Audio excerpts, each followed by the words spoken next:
너무 마땅한 모습이에요. 근데 우리가 그렇게 되지 않고 전환이 일어났는데, 그 전환이 어떤 식으로 일어났냐니까 그분의 기쁘신 뜻을 따라 선택함으로, 부르심으로 우리가 이렇게 선택해서 부르심을 받은 거예요.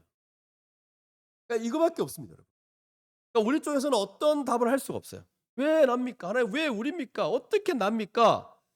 저 사람보다 결함도 많고 성질, 뭐 고집, 모든 면에 안 좋은데 왜 접니까? 했을 때 그분의 기쁘신 뜻이, 동일하게 그분의 기쁘신 뜻대로 아브라함을 택하십니다. 그래서 우리는 이걸 가지고 어메이징 그레이스라고 말할 수 있어요. 어메이징 그레이스. 어떻게 부르더라? 생각이 안 나네. 나 같은 죄인 살리. 우리 모두가 그런 자입니다. 어쨌든 이 아브라함은 하나님의 그 다음이 없는 사랑, 또 다음이 없는 그 은혜로 선택하고 부르심을 받았다는 것. 여기부터 시작해야 됩니다. 자, 그럼 이렇게 하나님이 부르시고 선택했는데, 그럼 어떤 식으로 하나님을 불러서 가나안 땅을 가게 했냐니까, 갈대아 우르에 있을 때, 그러면 이제 나중에 사도행전을 이렇게 봤으면 좋겠는데, 아, 영광의 하나님이 그에게 나타나셔 가지고 내가 보일 땅으로 가라고 하시죠. 이게 가나안 땅입니다. 그래서 11장 31절을 보시면 말씀대로 그 가족을 데리고 갈대아 우르를 떠나서 가나안 땅으로 가고자 했지만 31절 뭐라고 되냐면 결국 하란에 정착을 하게 됩니다. 근데 하란에 정착을 한 이유는 알 수 없습니다.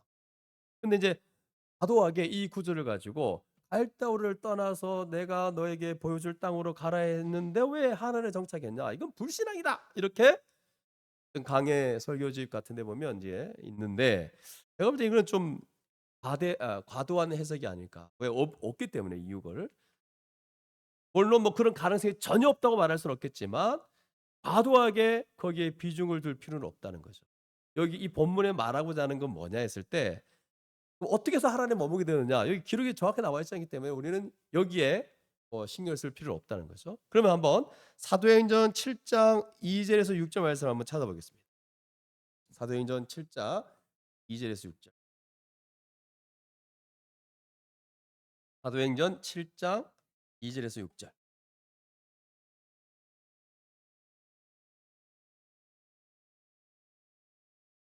같이 읽겠습니다.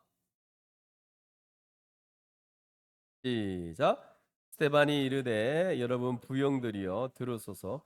우리 조상 아브라함이 하란에 있기 전에 메소포타미아에 있을 때에 영광의 하나님이 그에게 보여 이르시되 내 고향과 친척을 떠나 내가 내게 보일 땅으로 가라 하시니, 아브라함이 갈대아 사람의 땅을 떠나 하란에 거하다가 그의 아버지가 죽음에 하나님이 그를 거기서 너희 지금 사는 이 땅으로 옮기셨느니. 예, 여기까지 읽겠습니다. 뭐예요 지금?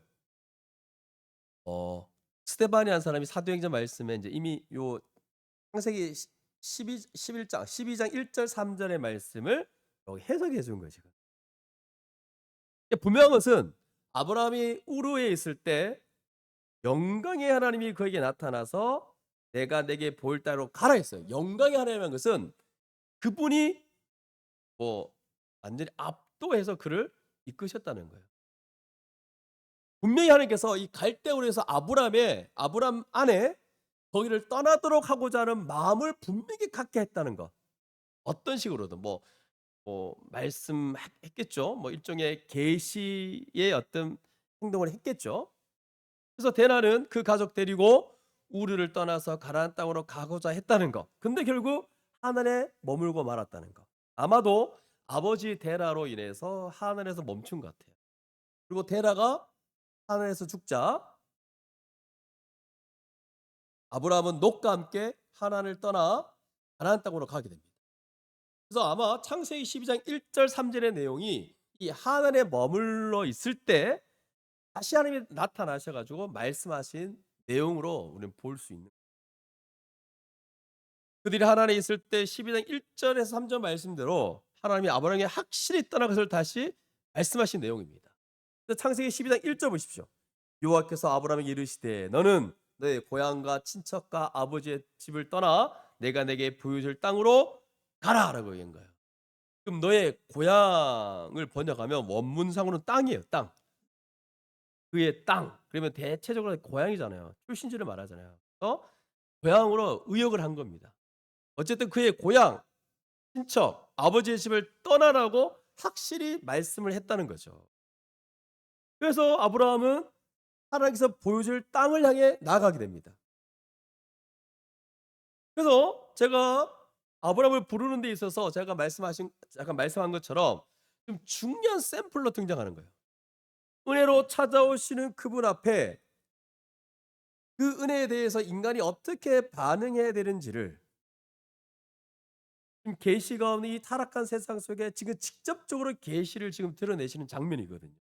이게 무슨 말이냐면 여러분 11장 이전하고 지금 12장에 나오는 거는 큰 차이가 있어요. 앞쪽 노아 시대를 보면 여호와께서 내려오셨다 했습니다. come down. 내려오셨다 했어요. 근데 오늘 7절을 보시면 appear. 직접 나타내신 거예요. 그러니까 직접적으로 계시한 거예요.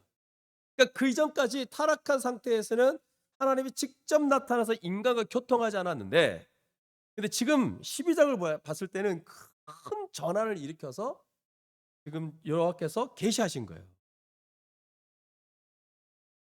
하나님이 지금 말씀하신 게 뭐냐면 은혜로 향하시는 그분께 인간이 어떤 태도를 취해야 되는지를 지금 가르쳐 주고 싶은 거예요. 직접 계시하셨는데 그 은혜 하나님께서 직접 계시한 것에 대해서 어떤 반응을 해야 되느냐는 거죠. 갈대오를 떠나서 계속 진행되는 그 과정에서도 우리 인간이 그 은혜 하나님에 대해서 어떤 태도를 취해야 되는지를 그걸 얘기하고 있다는 겁니다. 그래서 오늘 본문은 그 얘기를 하고 싶은 거지. 뭐 하나님 멈춘 게 불신앙적이다 이렇게 말해버리면 막 이렇게 성경을 보기가 되게 힘들어집니다. 불신앙적으로 보기는 어렵다. 그러면 지금 여기서 일단 떠나라고 하나님께서 말씀하신 것이 가장 중요합니다. 그래서 하나님께서 그의 땅과 친척과 아버지의 집을 떠나야 할 것을 확실히 알려주는데 그 방식이 하나님이 그 뜻을 어떻게 전달했는지 우리는 정확히 알 수 없습니다. 어쨌든 하나님께서 확실하게 그 하나님의 명령이라는 것을 아브라함은 확실히 깨닫고 움직였다는 것은 분명합니다. 그래서 하나님이 이르시되 할 때 뭐 하나님께서 현몽에서 나타나서 말씀했는지 뭐 구두로 말씀했는지 우리는 정확하게 알 수 없지만 중요한 것은 절대적인 하나님으로 믿고 영광의 하나님이 나타났으니까 믿고 따라야 되는 것을 확실하게 하지 않았을까? 하나님이 아브라함에게 확고히 전달한 거죠. 아니 우리 입장에서는 내가 이 사람이 누군지 어떻게 알아? 그런 생각할 수 있겠지만 오늘 이 1절과 이런 또 사도행전 7장 2절 3절의 말씀을 봤을 때는 하나님께서 부인할 수 없을 정도로 하나님에 대한 확신을 갖고 떠났다는 거죠. 그 떠나게 할 수 있을 정도로 하나님께서 아브라함에게 전달했다는 거죠. 아브라함은 여기서 부인할 수 없는 거죠. 그래서 4절 말씀 보시면 이에 여호와의 말씀을 따라 확실하게 깨닫고 움직였다는 것을 보여주고 있습니다. 그래서 여러분 갈대우르에서 가나안까지 1,500km라 그러더라고요. 그러니까 이거는 엄청난 겁니다. 하나님이 영광의 하나님께서 그 아브라함에게 역사하셔 가지고 하단에서 약간 멈췄지만 다시 말씀하셔서 움직이게 한 거죠. 그리고 아브라함 입장에서는 그분의 말씀에 순종함으로 나갔다는 것을 분명히 알 수 있습니다.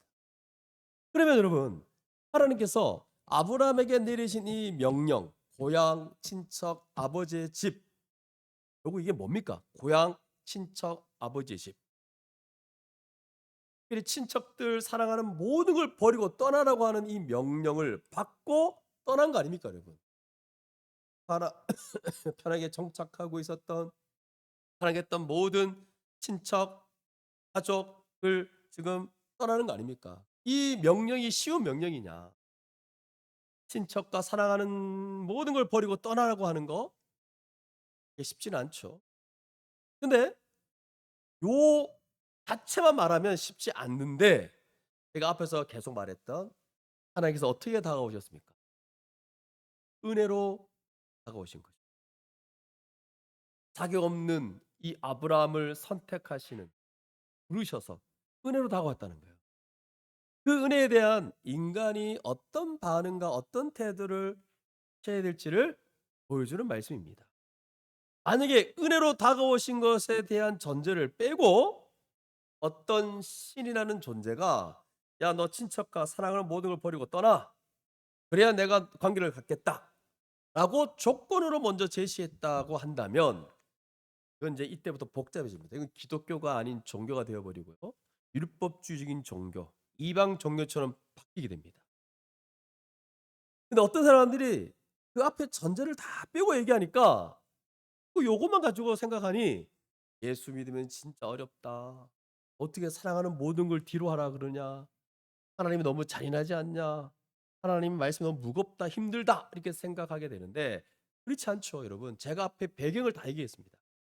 아브라함 그냥 놔두면 우상에 속을 해서 그냥 살다가 갈 사람, 전체가 제약된 상태, 하나님 편에서 은혜로 다가오지 않으면 전혀 소망이 없는 상태, 그런 상태에 하나님께서 은혜로 이들에게 다가오셨다니까요.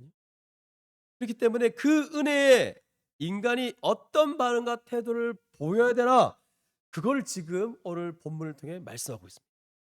하나님은 선택받을 자격, 그 자격 자체가 없는 멸망받아 마땅한 아브라함에게 하나님이 은혜로 오셔서 지금 말씀하고 있는 거거든요. 이게 은혜에 대한 반응이에요. 그분의 은혜에 대한 인간이 취해야 될 반응과 태도를 지금 얘기하고 있습니다. 그 차원에서 오늘 이 본문을 좀 생각해 봤으면 좋겠습니다. 아브라함은 은혜로 다가오셔서 말씀하시는 걸 통해서 한 가지 하나님께서 하시고자 하는 것을 깨닫고 움직여야 될 상황에 이르는 거죠. 이게 뭐냐면 이런 거죠. 하나님을 믿고 앞으로 살 것이냐, 아니면 이전까지 살아왔던 대로 내 육체의 본성을 따라 살 것인가. 그러면 이렇게 하나님께서 말씀하기 전까지는 믿음의 삶이라는 게 없었습니다. 이 사람들에게는, 아브라함도 마찬가지고 믿음의 삶이라는 게 없어요. 그저 내 육체의 삶과 본성에 따라 살아가는 삶밖에 없었어요. 근데 하나님께서 은혜로 다가오셔서 이제 구분하기 시작합니다. 이 믿음의 삶과 이전에 본성대로 살았던 육체의 삶을 구별시키고 대조시키기 시작합니다. 또 이제 앞으로 올 예수 그리스도부터 오는 이 모든 것, 예수 그리스도를 따라 살 것인가, 아니면 육체로부터 나오는 것을 따라 살 것인가, 이런 것들을 구별하고 대조시키고 있는 장면이죠. 그래서 하나님 편에서 다가온 아브라함은 이걸 통해 배워야 됩니다. 그래서 아브라함에 있어서 지금 중요한 분기점이 있는 거죠. 그래서 하나님은 이 샘플로 은혜로 다가왔을 때 인간이 취할 태도가 무엇인지를 이 장면을 통해서 지금 가르쳐주고 싶어요. 그러면 이전의 삶은 하나밖에 없었죠. 육체를 따라 본성을 따라 살아가는 삶. 근데 이전의 삶과는 완전히 다른 이 삶이 제시되고 있습니다. 그래서 이 아브라함에게 있어서는 이 두 개를 대조하고 구별해야 될 상황에 놓인 거죠. 믿음의 삶이냐, 육체의 삶이냐, 이게 다르거든요. 또 자신의 편리를 따라 살아가는, 또 종교성을 드러내고 우상숭배하는 것은 너무 다른, 이제 어떤 삶을 살 것인가를 아브라함은 선택해야 되는 겁니다. 그래서 창세기 12장 1절의 말씀을 통해서 은혜로 다가오신 그 하나님 앞에 인간이 어떤 반응을 보이고 어떤 태도를 보여야 되는지를 바로 아브라함을 통해서 지금 배워야 되는 거죠. 믿음의 삶을 택하면서 살아가야 된다는 것을 우리는 배워야 되는 겁니다. 그래서 믿음의 조상이라는 표현을 씁니다. 우리는 믿음의 조상 그러니까 너무 익숙해서 믿음의 조상 아브라함 이렇게 말하지만, 이 믿음이라고 하는 것이 뭐냐 하면 이전까지 믿음이라는 것이 없었던 인간들에게 은혜로 다가오셔서 인간에게 가르쳐 주는 거죠. 그래서 그 첫 샘플로 한 민족을 이렇게 시작하는 가장 첫 번째 스타트, 우리 민족의 시조, 민족의 조상인 아브라함에게서부터 이거를 보이는 거예요. 그래서 이제 우리 또한 예수를 믿게 된다면 우리도 당연히 두 개가 구별된다는 거죠. 믿음의 삶이냐, 이전에 육체의 삶이냐. 육체의 삶 속에는 자신이 만드는 어떤 신, 우상 숭배, 이 모든 게 다 담겨져 있습니다. 그래서 이것과 혼돈하지 않는 내가 분명히 살아야 될 믿음의 삶을 분명히 알고 가야 한다는 거예요. 이게 바로 예수 믿는 겁니다, 여러분. 근데 이걸 하나님을 몰랐을 때는 아예 이게 없습니다. 우리는 그저 자연인으로 태어났고 그저 우리는 육체의 삶, 온통 자기를 위해 살아가는 육체의 삶밖에 없습니다. 지금 하나님을 모르는 사람들 다 육체의 삶밖에 없습니다. 자신들이 어떤 종교적인 행동을 하고 우상 숭배하고 미신을 믿고 있는 거 다 결국 육체의 사랑입니다. 육체의 삶입니다. 그거 하나밖에 없는 거예요. 또 12장에 아브라함을 선택하기 전까지 인류의 상태가 다 이거예요. 육체적 삶 하나밖에 없는 거예요.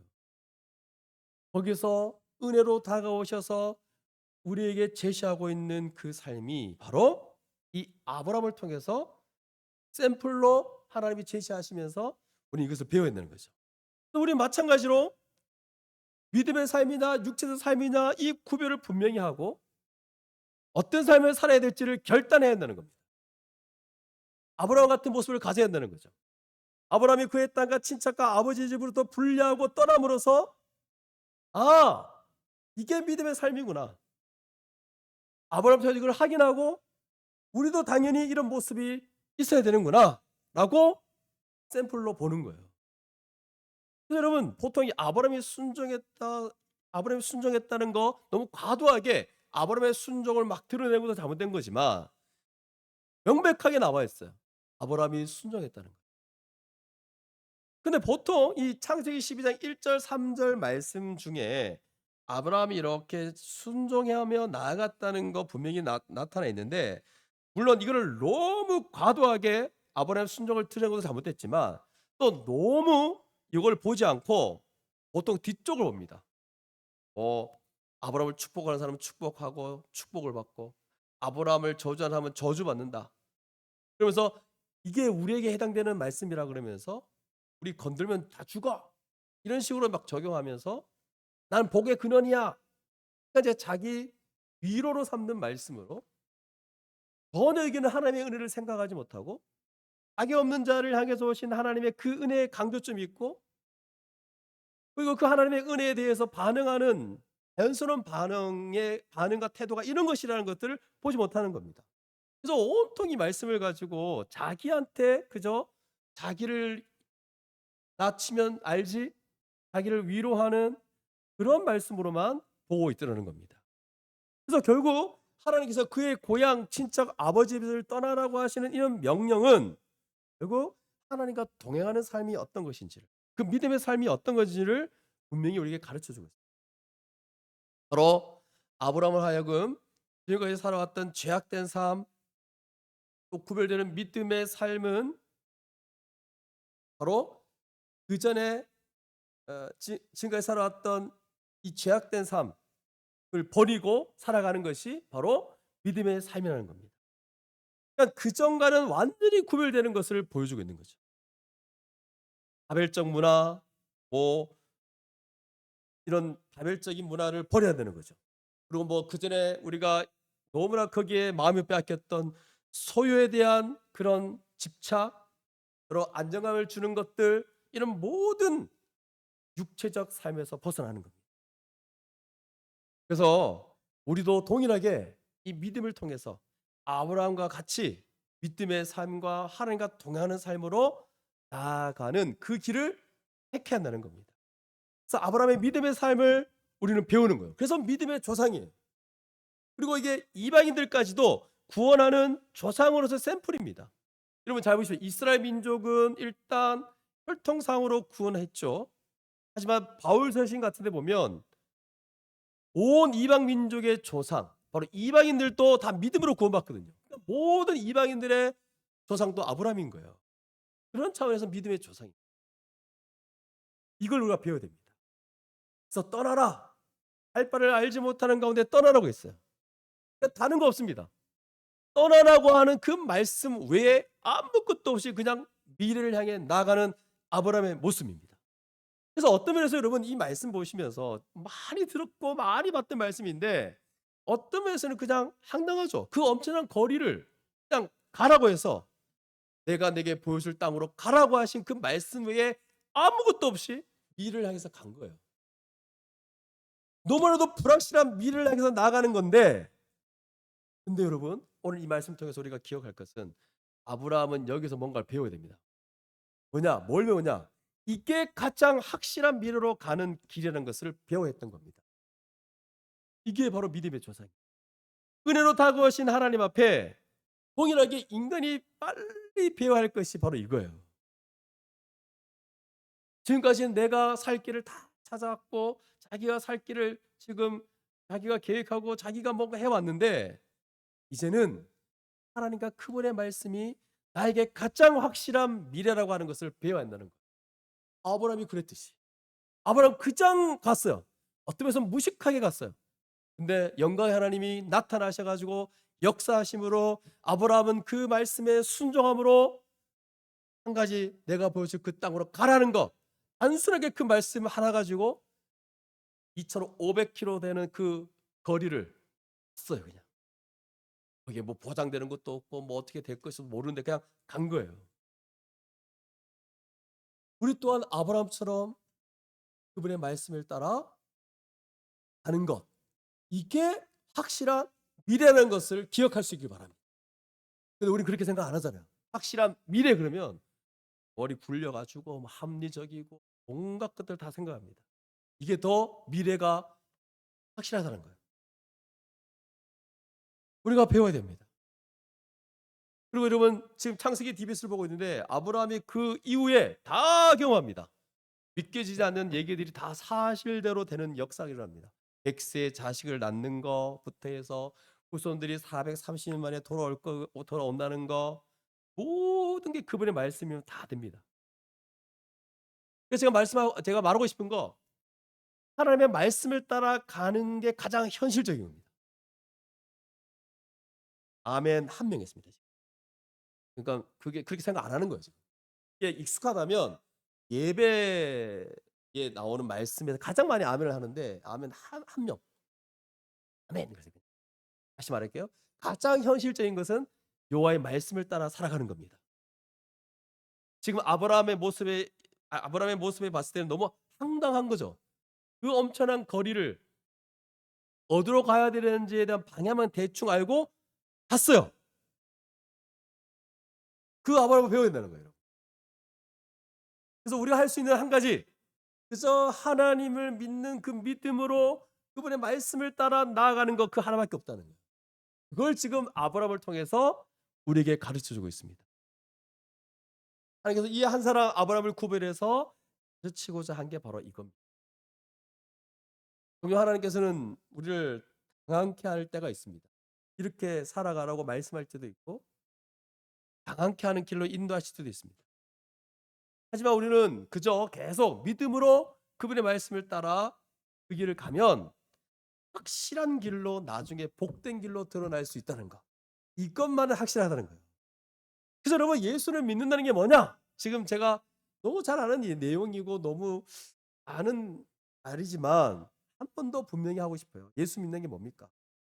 은혜로 다가오신 하나님을 받아들이고 그분을 믿고 따른다는 게 뭐냐 이거예요. 이런 거죠. 미래가 망망해 보이고 나는 어떻게 될지 모르는 것 같은데 하나님과 그분의 말씀을 따라 살아가는 게 이게 신자의 삶이라는 거예요. 그러니까 여러분 지금 가장 딱 다가오는 거는 여러분의 미래가 어떻게 될지 어떻게 압니까? 지금 취업도 안 되는 사람도 있고 결혼도 안 되고 우리 가정이 어떻게 될지도 모르는데 그러면 여러분 그럼 어떻게 될지 모르는 거 가지고 맨날 머리 막 싸매고 뭐 이게 10년 20년을 계획해서 그렇게 한다고 됩니까? 미래는 막막해 보입니다. 어떻게 될지 모릅니다. 하지만 신자의 삶이라는 거는 예수 믿는다는 거는 하나님과 그분의 말씀을 따라 살아가는 거 이게 신자의 삶이라는 거예요. 제가 지금 너무 당연한 얘기를 하고 있어가지고 제가 좀 어색합니다. 너무 당연한 얘기인데도 이렇게 생각 잘 안 하잖아요. 은혜로 다가오신 하나님께 보여야 될 인간의 최상의 반응은 그저 믿음으로 반응하는 것. 근데 그게 하나님의 말씀을 따라 내딛고 가는 거예요. 버리고 가는 거예요. 근데 이게 어렵다는 거예요. 근데 요거만 말할 때는 더 어렵게 다가올 수 있지만 은혜로 다가오신 하나님을 믿는 사람, 그 은혜를 아는 자는 자격 없는 자에게 다가오신 그 하나님의 긍휼과 자비를 아는 사람은 이제 이 세계가 열리게 될 겁니다. 이 길을 가야 되는 거예요. 우리가 이걸 몰랐을 때는 전혀 나와는 상관없는 나와 상관없는 거였지만 이제 은혜로 다가오셔서 이 길을 알려줬기 때문에 이제는 우리가 해야 될 것은 뭐냐면 그분과 그분의 말씀을 믿고 따라 갈 때 그렇게 따라가는 그 길에 복된 길이 있을 거라는 확신을 할 수 있는 거예요.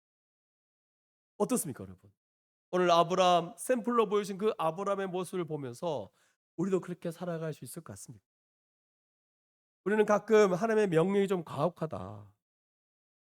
성경에 있는 어떤 하나님의 명령들을 보면 아니 너무 하나님 가혹한 거 아니냐. 너무 힘든 요구를 나한테 하시는 것 같다라는 얘기를 합니다. 하지만 그렇게 말하는 사람들은 12장 1절을 자꾸 처음 스타트로 보기 때문에 그래요.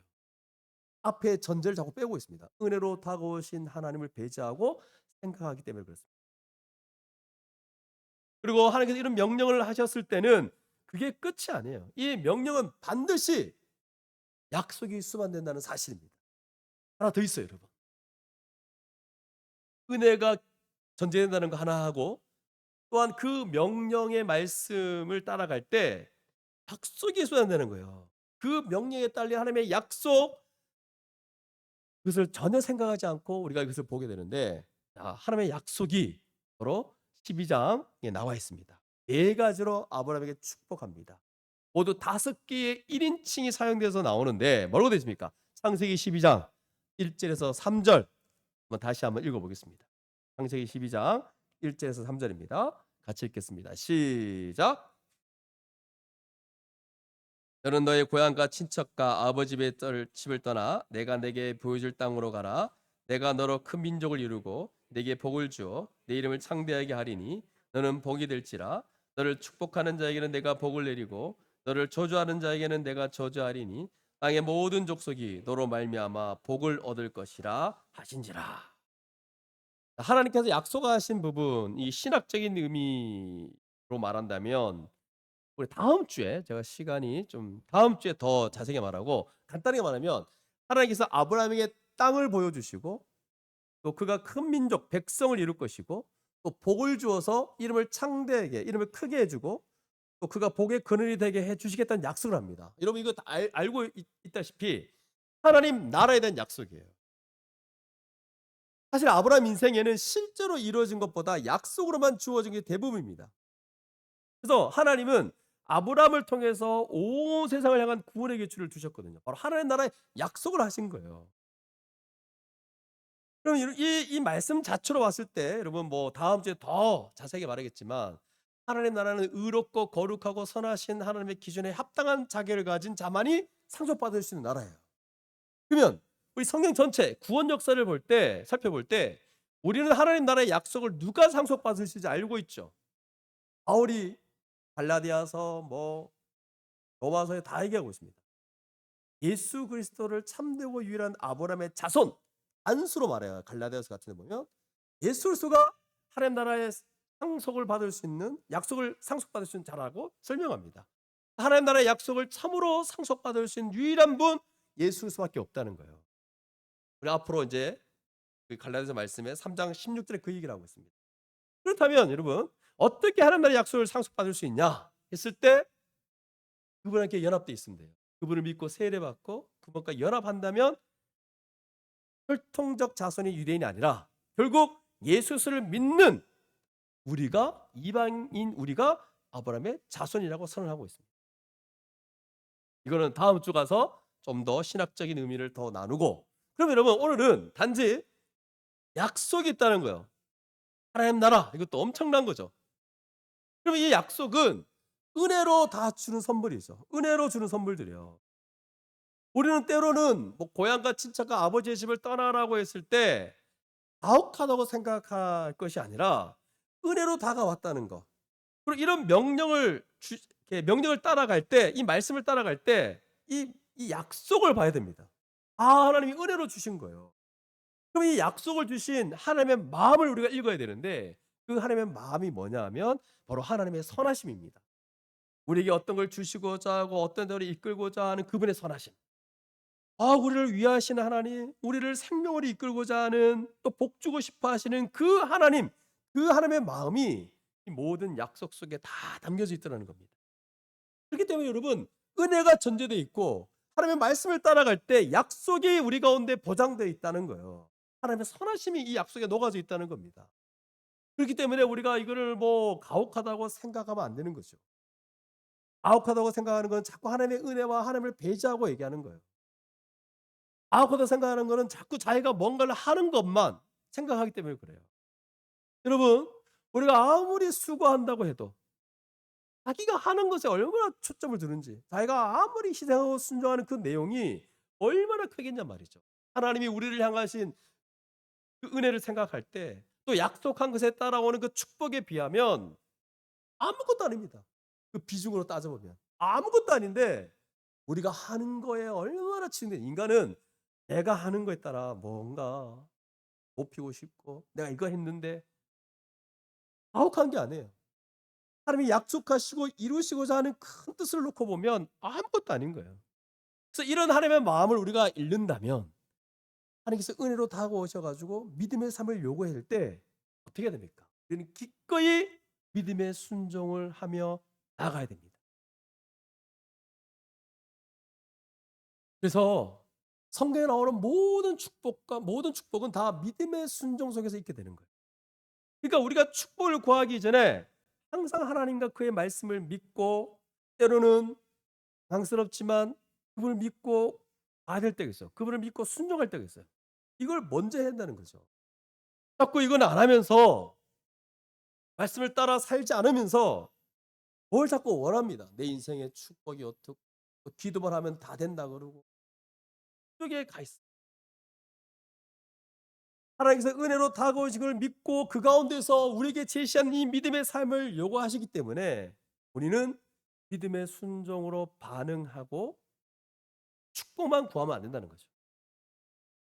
그래서 이러면 순서가 이런 거예요, 순서. 그래서 오늘 말씀을 통해서 머릿속에 기억할 것은, 은혜의 하나님께서 우리 인간이 마땅히 반응할 것은 순종이라는 거예요. 그리할 때 하나님께서, 선하신 하나님께서 우리에게 약속, 그 축복을 우리에게 주신다는 거예요. 이게 순서인데 이 순서를 자꾸 바꾸려고 합니다. 어떤 사람은 내가 뭐 했다는 것에 순서, 그걸 먼저 두고 해서 가혹하다 생각하고, 또 어떤 사람은 자꾸 복 받는 거, 나한테 왜 인생에 왜 복을 주지 않냐 그러고. 순서는 은혜에 대한 믿음의 순종, 또 그에 따라 되어지는 축복. 근데 종종 은혜를 빼니까, 이렇게 해야 내 공로에 따라 축복을 주는구나, 또 이래 가지고 내 학에 달려 있다는 거예요. 내 학에.